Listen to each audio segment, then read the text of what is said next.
আসসালামু আলাইকুম রহমতুল্লাহ। বন্ধুরা, এই মুহূর্তে আমার হাতে একটি রেডমি 7A মোবাইল দেখতে পাচ্ছেন। এই মোবাইলটার সমস্যা হচ্ছে, কাস্টমারের কথা মতো মোবাইলটা উনি আপডেট দিয়েছিল। আপডেট দেওয়ার পর হতে এই মোবাইলটার রেডমি লেখা উঠে দাঁড়িয়ে থাকে, মোবাইলটা আর চালু হয় না। লক্ষ্য করে দেখবেন, প্রথমে যখন আমি চালু করেছি এখানে রেডমি লেখাটা এসে দাঁড়িয়ে আছে। কিছু সিস্টেমিং আপডেট হতে গিয়ে এটা হ্যাং হয়ে যায়। হ্যাং হয়ে যাওয়ার পর কিছুক্ষণ পরে দেখা যায় পুনরায় মোবাইলটা বন্ধ হয়ে আবার চালু হয়। তো এরকম বারবারই হতে থাকে, বাট মোবাইলটা কোনোভাবেই চালু হচ্ছে না। বন্ধুরা, এই সমস্যাগুলো কেন হয়? আপডেট দেওয়ার পর এরকম ধরনের সমস্যা বেশিরভাগ ক্ষেত্রে রেডমি সেটগুলোতে দেখায়, ওপো সেটগুলোতে এরকম সমস্যা দেখিয়ে থাকে। এগুলোর কারণ কি? এর কারণ হচ্ছে, দেখুন, আমাদের মোবাইলে যে প্রোগ্রাম আইসি অর্থাৎ ইএমএমসি আইসি, ওই আইসিতে যদি কোনো প্রকার পার্টিশনে ফল্ট থাকে, মোবাইলের পার্টিশনের যদি কোনো প্রকার খারাপই থাকে, অথবা দেখা যায় ইএমএমসি হেলথ রিপোর্ট যদি খারাপ থাকে, সেক্ষেত্রে দেখা যায় যে আমরা মোবাইলটাকে আপডেট দেওয়ার পরেও আমাদের মোবাইলটা সম্পূর্ণরূপে চালু হয় না। কিন্তু আপডেট না দিলে যতদিন পর্যন্ত আমাদের মোবাইলটা আপডেট ছাড়া চালাতে পারি স্বাভাবিকভাবে চলে, বাট কিছুটা হ্যাং করে বা চালু হতে গেলে একটু সময় লাগে, এরকম নানাবিধ সমস্যা দেখায়। কিন্তু কোনো কারণে যদি আমরা এটাকে আপডেট করতে যাই বা ফ্লাশ করতে যাই, তখনই আমাদের মোবাইলটা হ্যাংলগ অবস্থায় চলে আসে। দেখুন, আমি মোবাইলটাকে চার্জে লাগিয়ে তারপরেও আবার দেখানোর চেষ্টা করব, কেননা কোনো মোবাইলে যদি চার্জ না থাকে সেক্ষেত্রেও কিন্তু এরকম ধরনের সমস্যা হতে পারে। তো চার্জে লাগানোর পর অন্ততপক্ষে আমাদের মোবাইলের চার্জিংয়ের আইকনটা দেখানোর কথা, কেননা আমরা কিন্তু অন অফের সুইচের চাপ দিইনি। চার্জিংয়ের লাইন লাগানোর পর অন অফের সুইচের চাপ না দিলে তখন দেখা যায় যে মোবাইলটা চার্জিংয়ের আইকনটা দেখানোর কথা। এখানে যেহেতু মোবাইলটার চার্জিংয়ের কোনো প্রকার আইকন দেখাচ্ছে না এবং মোবাইলটাও চালু হচ্ছে না, তো সেহেতু আমরা ফার্স্ট টাইমই মোবাইলটাকে কুল টেস্টিংয়ের মাধ্যমে চেক করে দেখব যে কোনো প্রকার শর্টিং সমস্যা আছে কি না। কাস্টমার বলেছে যে মোবাইলটা আপডেট দেওয়ার পর থেকে এরকম সমস্যা। তারপরেও আমরা কুল টেস্টিংয়ে চেক করে নিব, কেননা কখনো কখনো মোবাইলে যদি শর্টিং সমস্যা থাকে, কোনো প্রকার কার্বন বা ময়লা থাকে, সেক্ষেত্রেও কিন্তু আমাদের মোবাইলে এরকম হ্যাং লোগো সমস্যা দেখাতে পারে। যে কোনো মোবাইলের ক্ষেত্রে প্রথম অবস্থায় আমরা মোবাইলটা খোলার পর ভালোভাবে দেখব যে কোনো আইসির পাশে কোনো প্রকার কার্বন বা ময়লা আছে কিনা, বা কোনো কম্পোনেন্ট ঝং পড়ে আছে কিনা, এই বিষয়গুলো আমাদের ভালো করে লক্ষ্য করতে হবে। আমরা মাল্টিমিটার ডায়োড রেঞ্জে রেখে ব্যাটারি কানেক্টরে কুল টেস্টিংয়ে চেক করতেছি। লক্ষ্য করুন, এখানে আমরা কুল টেস্টিংয়ে ব্যাটারি কানেক্টরে কোনো প্রকার শর্ট পাইনি।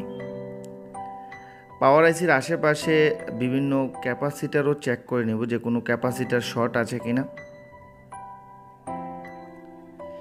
যেগুলো ভোল্টেজের ইনপুট আউটপুটের যে ক্যাপাসিটারগুলো আছে, ওইগুলাই আমাদের মূল টার্গেট হয় প্রথম অবস্থায়।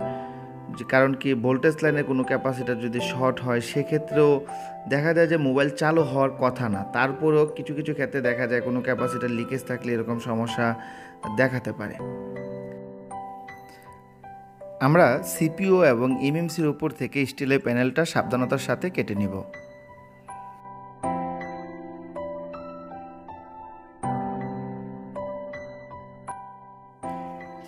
স্টিলের প্যানেলগুলো কাটার পর তারপরে আবার আপনাকে ভালো করে লক্ষ্য করতে হবে, কেননা অনেক সময় স্টিলের প্যানেলের নিচ দিয়ে কর্নারগুলোতে অনেক সময় পানি জমে থেকে কার্বনের তৈরি হয়।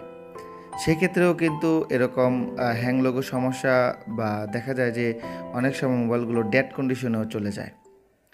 তো আমরা মোবাইল থেকে যেহেতু এটা আমরা প্রোগ্রামিং সমস্যা পাচ্ছি, অর্থাৎ এটাকে ফ্ল্যাশ করার পরেও মোবাইলটা চালু হচ্ছে না, অর্থাৎ ফ্ল্যাশই নিচ্ছে না।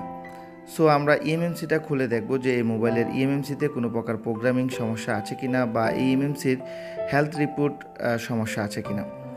বন্ধুরা, হেলথ রিপোর্ট ভেরিফাইড কি বা ইএমএমসির ড্যামেজ কি, এই বিষয় নিয়ে আমি এই ভিডিওতে বিস্তারিত আলোচনা করার চেষ্টা করব। আশা করি সম্পূর্ণ ভিডিওটা দেখলে আপনারা অনেক কিছুই বুঝতে পারবেন এই ভিডিও থেকে।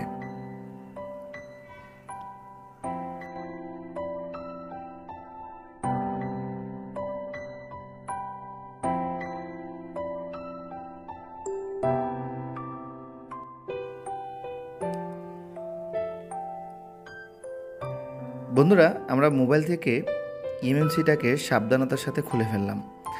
এটা BD.221 নাম্বার একটি এমএমসি ওঠানোর পর অতিরিক্ত যে রিবুলিং পেস্টগুলো থাকে ওইগুলোকে আমরা তাতালের সাহায্যে এবং উইকের মাধ্যমে ভালোভাবে ক্লিন করে নিব।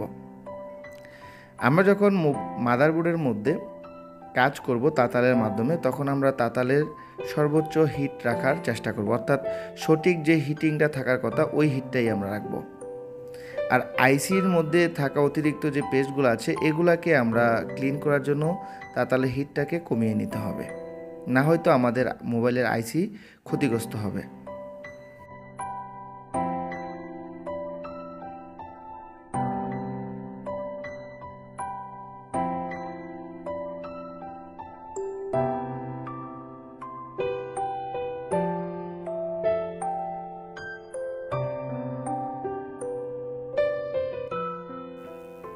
বন্ধুরা, আমাদের এই মোবাইলের ইএমএমসিটা ভালো করে ক্লিন করে নিলাম, আর দেখতেই পাচ্ছেন এটি একটি SK হাইনিক্সের ইএমএমসি। আমরা এটাকে ইজিজেটেক প্লাসে কানেকশন করব। কানেকশন করার পর তারপর আমরা সরাসরি চলে যাব কম্পিউটার স্ক্রিনে। চেক ইএমএমসির মধ্যে ক্লিক করার পর এখানে লক্ষ্য করুন নিচে ইরর মাউন্ট এরকম কিছু দেখাচ্ছে ফ্রেমওয়্যারের ক্ষেত্রে। এখানে অ্যান্ড্রয়েড ভার্সন 9-এর উপরে যদি কোনো মোবাইল হয়ে থাকে সেক্ষেত্রে এখানে ফ্রেমওয়্যার ভার্সন কোনো কিছুই দেখাবে না। যদি 8 পর্যন্ত হয় সেক্ষেত্রে আপনার ফ্রেমওয়্যার ইনফরমেশন দেখাবে। যদি 8-এর উপরে হয় সেক্ষেত্রে, যদি 9, 10, 11 এরকম কিছু হয় সেক্ষেত্রে আপনার ফ্রেমওয়্যার ইনফরমেশন দেখাবে না। যাই হোক, এগুলো অনেক লম্বা চড়া বিষয়, তো এগুলো আসলে ক্লাস ছাড়া এরকম ভিডিওতে বিস্তারিত আলোচনা করা যায় না। আমি আপনাদেরকে চেক ইনফরমেশন দিয়ে আবারও দেখানোর চেষ্টা করছি, একটু লক্ষ্য করবেন। এখানে এই এমএমসিটা কিন্তু 16 GB রুম, উপরে দেখতে পাচ্ছেন MMC room 1 main user data হচ্ছে 16 GB। এখানে উপরের অংশে আপনাদেরকে একটু ভালো করে লক্ষ্য করতে হবে।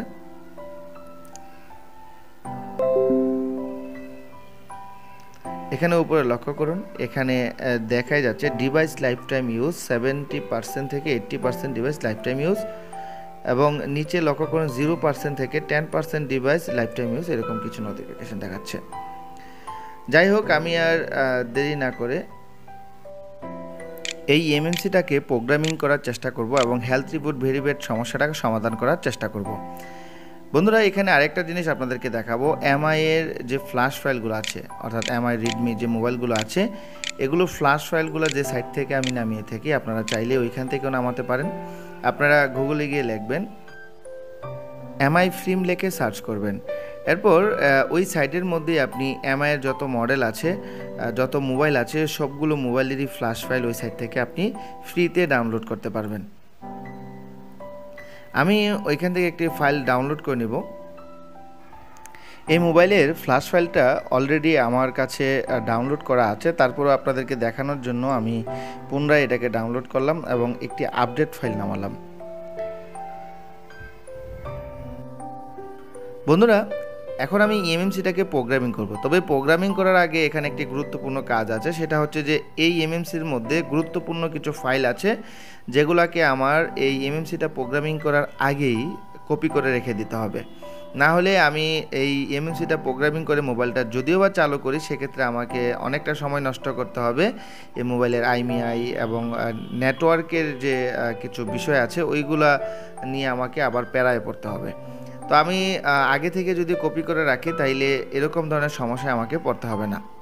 বন্ধুরা, এখানে ইজিটেক প্লাস নিয়ে আলোচনা করতে গেলে ঘন্টার পর ঘন্টা সময় লেগে যাবে, আর এই বিষয়গুলো আসলে ভিডিওতে লম্বা চূড়া আলোচনা করা যায় না। এমনিতেই ভিডিও লম্বা হয়ে গেলে অনেকে অনেক রকম বিরূপ মন্তব্য করে থাকেন। আর এখানে আরেকটা কথা বলে রাখি, যারা ইজিটেক প্লাসের মাধ্যমে ড্যাশবোর্ড রিপেয়ারের কাজ শিখতে চান তারা চাইলে স্ক্রিনে দেওয়া ফোন নাম্বারে আমাকে সরাসরি কল করতে পারেন, অথবা হোয়াটসঅ্যাপ এবং ইমোতেও মেসেজ করতে পারেন। বন্ধুরা, ভিডিওটা লম্বা হয়ে যাবে, যার কারণে আমি ভিডিওটা স্পিড একটু বাড়িয়ে দিব।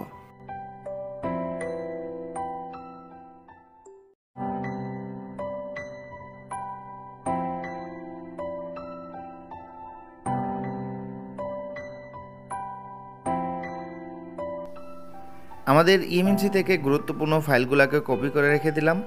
এখন আমরা ইএমএমসিটাকে ফরম্যাট করব, তারপর ফাইনাল রাইট করব। এরপরে দেখব যে আমাদের মোবাইলের ইএমএমসিটার হেলথ রিপোর্ট ভেরিফাইড সমস্যাটা যায় কিনা। যদি চলে যায় তাহলে এই ইএমএমসিটা দিয়েই আমাদের মোবাইলটাকে রানিং করা যাবে। আর যদি না যায় সেক্ষেত্রে আমাদের এই ইএমএমসিটাকে পরিবর্তন করতে হবে।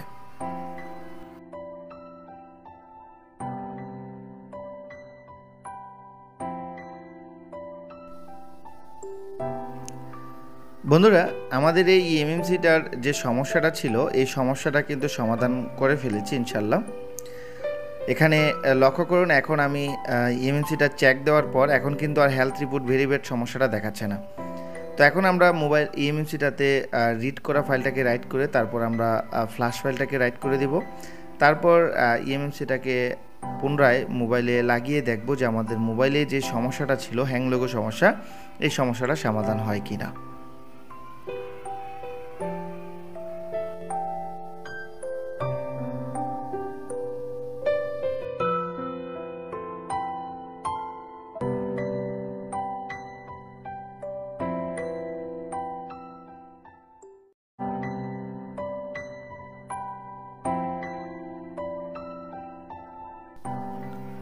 বন্ধুরা, আমাদের এই মোবাইলের ইএমএমসি থেকে যে ফাইলগুলো রিড করে রেখেছিলাম ওইগুলোকে পুনরায় রাইট করে দিয়ে তারপর সম্পূর্ণ একটি ফ্ল্যাশ ফাইল ইএমএমসিতে রাইট করতে যাচ্ছি।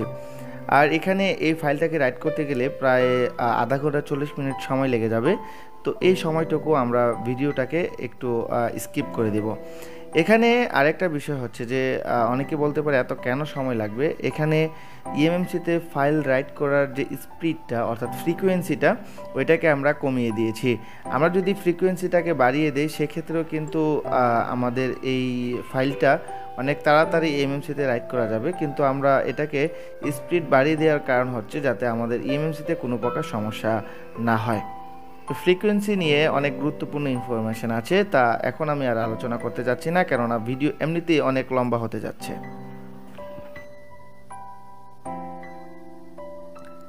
বন্ধুরা, আমি ভিডিও থেকে অনেকটা অংশ কেটে দিয়েছি, কেননা প্রায় ফাইলটা রাইট করতে গিয়ে আমার আধা ঘন্টার মতো সময় লেগেছে, আধা ঘন্টা 40 মিনিট প্রায়।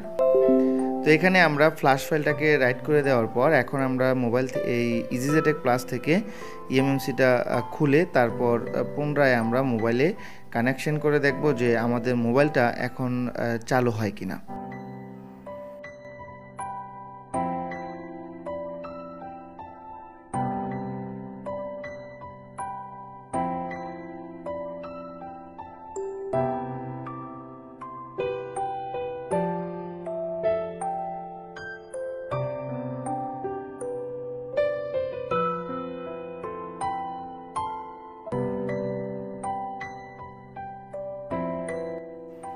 বন্ধুরা, আমাদের এই মোবাইলে আইসিটা লাগানো হয়ে গেছে। এখন আমরা এই মোবাইল সার্কিটটাকে ভালোভাবে থিনার দিয়ে ক্লিন করে নেব, যাতে অতিরিক্ত যে পেস্টগুলো আছে আইসি লাগানোর সময় যে পেস্টগুলো ইউজ করেছি ওই পেস্টগুলো যাতে মোবাইল সার্কিটে লেগে না থাকে।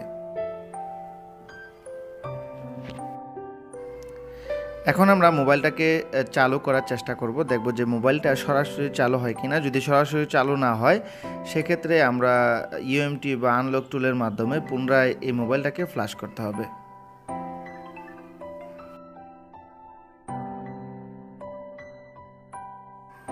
বন্ধুরা, আমরা মোবাইলটাকে চালু করার চেষ্টা করছি, লক্ষ্য করুন।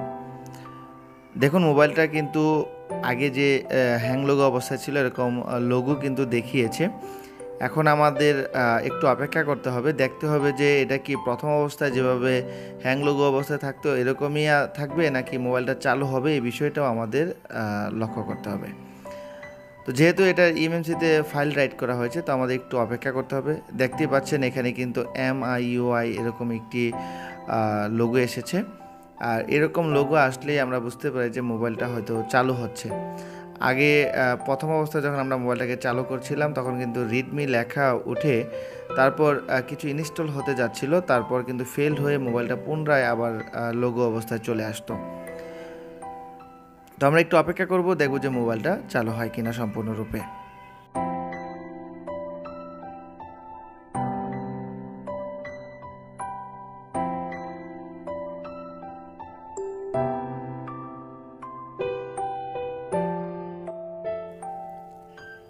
আলহামদুলিল্লাহ, দেখতেই পাচ্ছেন আমাদের মোবাইলটা কিন্তু চালু হয়ে গেছে।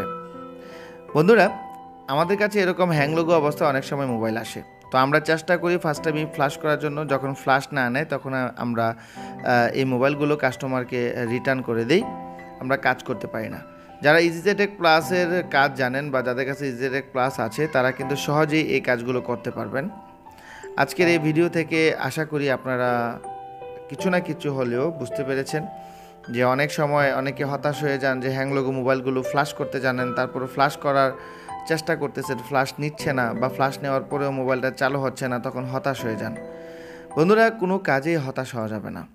আপনাকে যদি কোনো কাজ জানা না থাকে আপনার, সেক্ষেত্রে আপনাকে ভালোভাবে জানতে হবে এবং প্রয়োজন বোধে আপনাকে শিখতে হবে। বন্ধুরা, ভিডিও শেষের দিকে আমি সংক্ষিপ্ত একটু আলোচনা করব ইএমএমসি হেলথ রিপোর্ট ভেরিফাইড কেন দেখায় বা ইএমএমসি হেলথ রিপোর্ট ভেরিফাইড কী। মনে করুন আমাদের একটি মেমোরি কার্ড, ইএমএমসি মানেই হচ্ছে একটি এসডি কার্ড বা মেমোরি কার্ড। তবে ইএমএমসি এবং মেমোরি কার্ডের মধ্যে অবশ্যই অনেকটা তফাৎ আছে। তারপর আমি বোঝানোর ক্ষেত্রে মেমোরি কার্ড দিয়ে আপনাকে বোঝাচ্ছি।